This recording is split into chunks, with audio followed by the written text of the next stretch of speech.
All right, Thursday's workout. We made it to our deadlift 5 rep heavy day.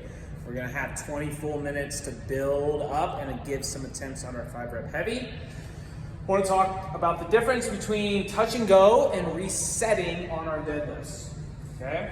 As we're in those light sets, and a lot of times when we're in workouts, we'll focus a lot more on a touch and go. And when we come back down, we sort of have that tap, and then back up. As this bar gets heavier, we might need a quick reset at the bottom, which can make it a little harder because you're pulling from that dead position, but it allows you to not get pulled out of a position before you go into the next rep. So let's say, for example, I was going on my 5 rep attempt. I did one, towards the end of one, I start my second, and I start getting kind of pulled out of position forward, or my grip starts to slip. I would want us to set it down, get reset, get that bar close back to the body, reset your grip, make sure everything's tight. 3, 4, and 5, and finish from there. It's not a set it down, walk away, and then go back and reattempt. It's just a quick reset of the grip. Maybe your hook grip slipped out of your back, maybe your back's starting to round, or that bar is now getting in front of your feet and you want it over those shoelaces or as close to your body as possible. So keep an eye on what your body's doing in that 20 minutes. We're then gonna go into a workout, 3 sets, 14-minute cap. This is gonna tax the grip because we're gonna row and then we're gonna deadlift. Ideally, we're taking 85% of the 5 rep heavy that you just had, and that's what we're gonna deadlift with. It's 12 reps, so that probably means you're gonna have to break it up.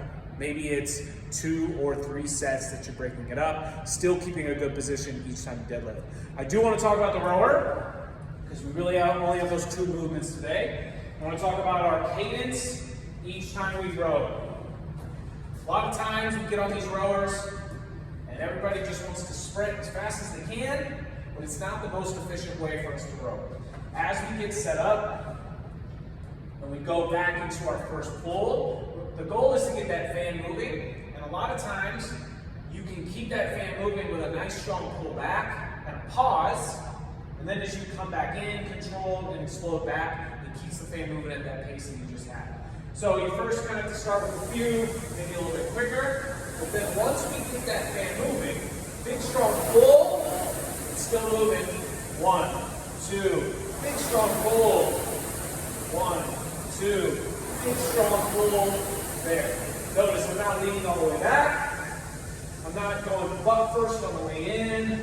We're starting to move this rower chain up and down. We want to keep everything straight. So let's think about a big strong push through the heels, pause at the sternum, then come back in. Big strong drive through those legs. If you haven't done that before, it will feel a little bit different on the rower when you get on it. Give that a try. You'll probably be able to hold a consistent pace for a longer time because it slows your breathing down a little bit when you have that pause, and you can work that way. Okay, so think really hard and fast this way. Slow and controlled recovery back in.